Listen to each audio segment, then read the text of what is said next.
had a brief meeting this morning with the elder, or at least Kalam talked to him.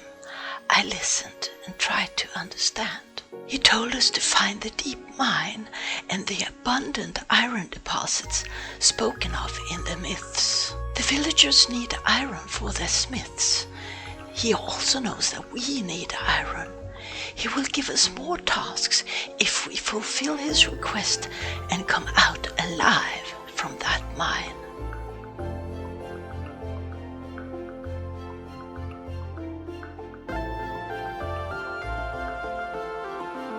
We did understand from his troubled face that we should be very careful.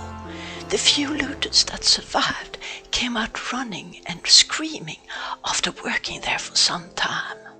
They had encountered something that they called the Black Devil and sounded so terrifyingly evil. The elder couldn't pick up more than that from their terrified screaming. They just packed and left quickly, and it happened so many years ago.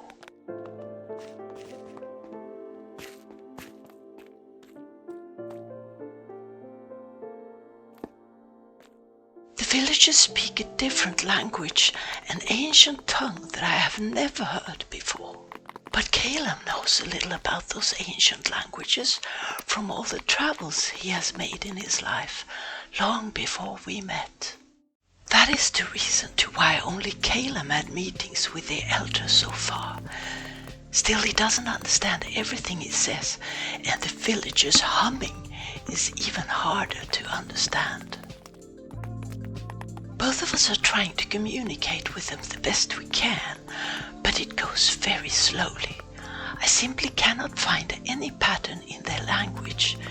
It's just like a humming song with no end. Anyway, right now we are working on the new railroad. The mine that we already explored turned out to go much deeper than we first thought. It is such a long way down to where we want to examine further that we simply need a quicker way to go there. So, railroad it is.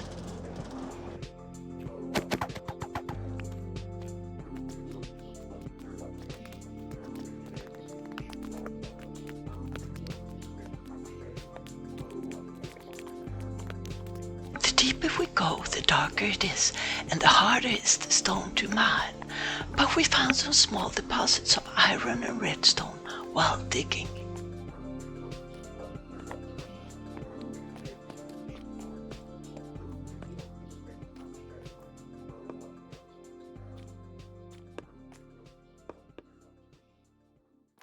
Now the final part of the railroad is done, and it's time for a test ride.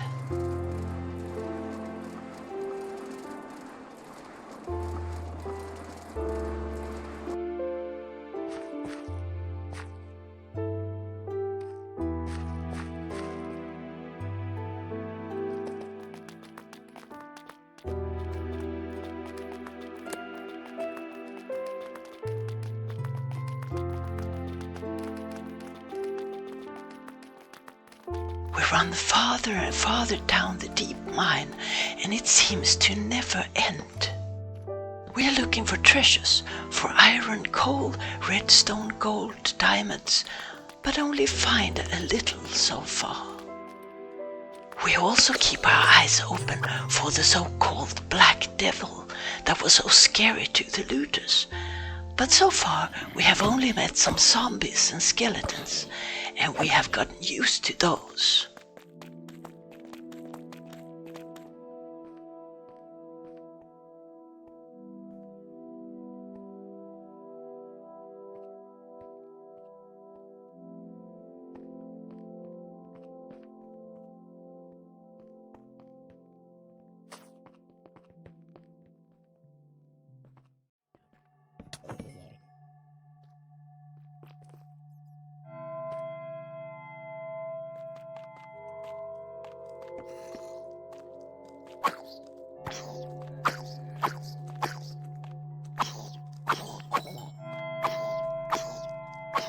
In the abyss we get attacked constantly. We barely have time to put up torches, so there are just more and more creatures coming. We can see that there's quite a bit of iron and other resources in the ground, but just not much time to mine it before we get attacked again.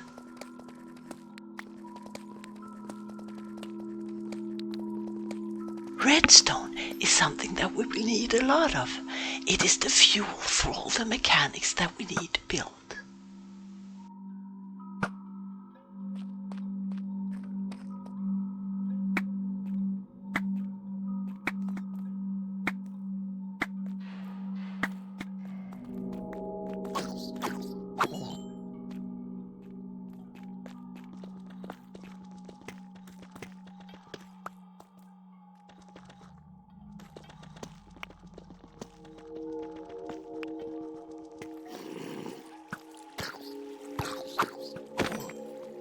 Diamonds for better armor and tools. It is so rare that it feels like a party when we find it.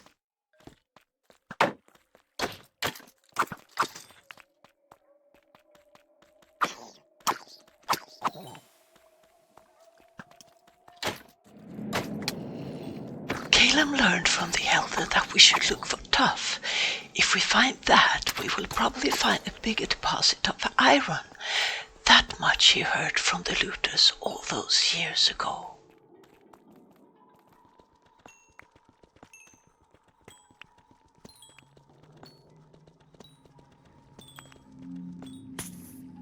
The creepers fall down from above, or they just sneak up on you, and they really hurt when exploding. I haven't learned how to handle it yet. The healing food is crucial to eat after such attack.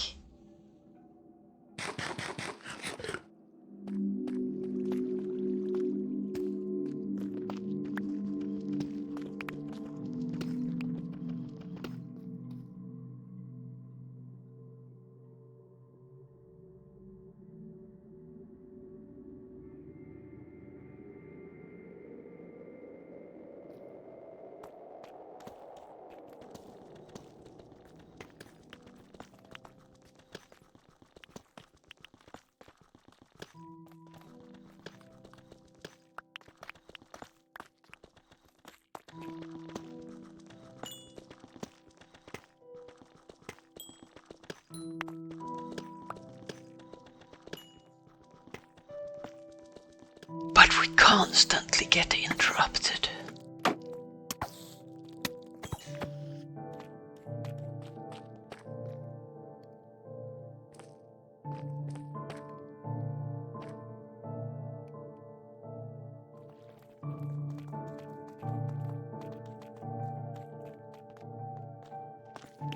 After putting up enough torches to keep most of the mobs away, we can dive down in that huge tough place, and we certainly find a lot of iron.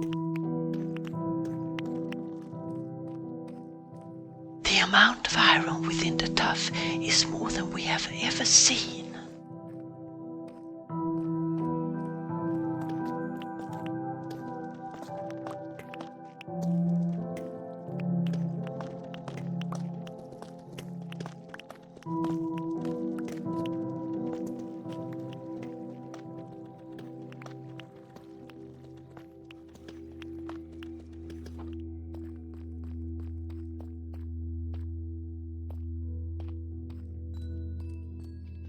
Kalam picks up a few amethysts, and then we head back up from the abyss to run the long way back.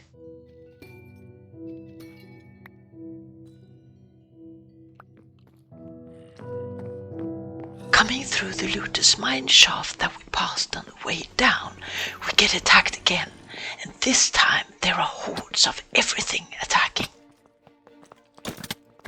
Zombies, skeletons and spiders from a spider nest up on the wooden structure. They are poisonous and very dangerous.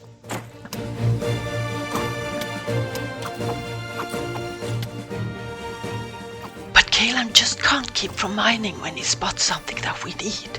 So more mobs are coming. It's too dark and too big to have time to light it up everywhere. But we still haven't encountered what scared the looters so much. What could it be?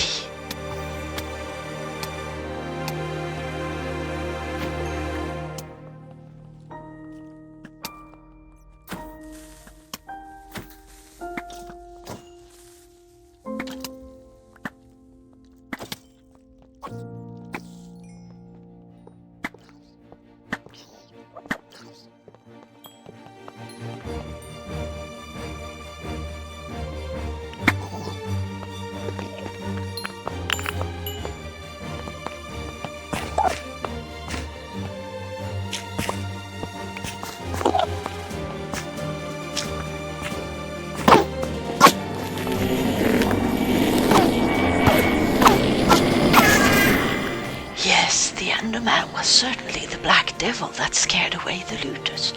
He saved the villagers though, but is still a threat to us. There are surely more to come, and we need to be on our guard. Finally, we are out of the darkest places and can follow the double torches all the way back to the railroad. While going back home, Kalam filled me in with what he picked up from the elder and the villagers the last few days. When Kalam asked the elder about the humming sound that the villagers do, the elder explained that this is their way of singing. It is a chant that repeats the story of their heritage. Never forget is a very common phrase in their chanting. The sun and moon will save us is another phrase.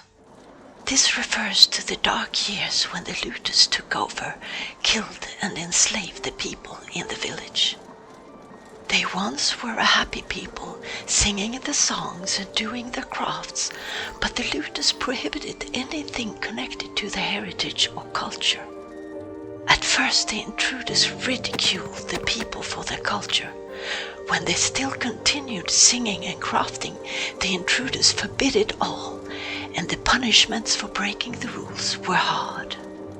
They did all they could to erase the indigenous people and their culture in village after village, and they almost succeeded. Secretly, the elders and the wise men in all villages around prayed to the sun and moon for help. They hummed their prayers in silent chants and have continued doing so until this day.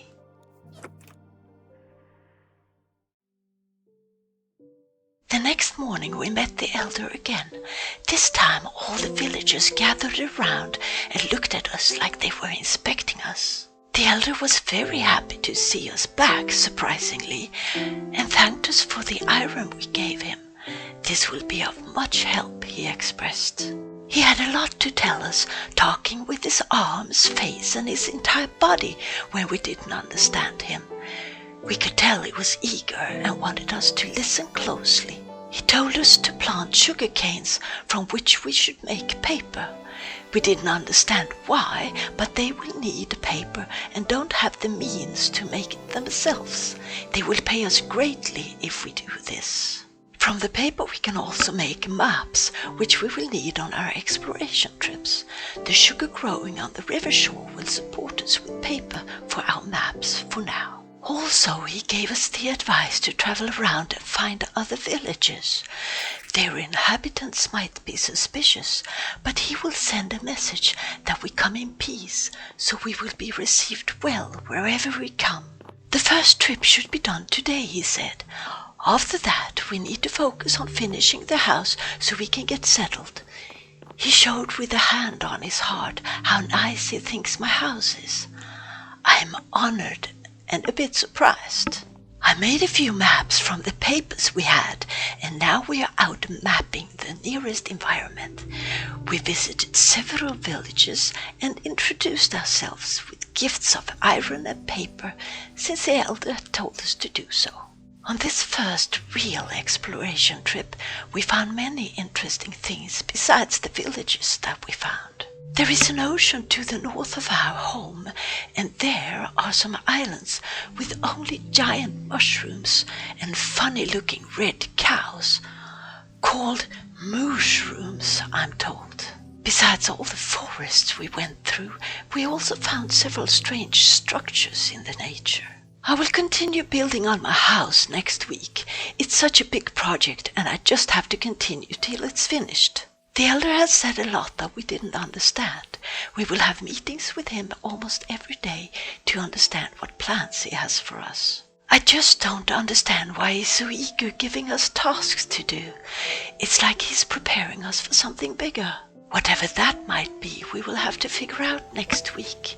Stick around and you will see as well. Bye for now.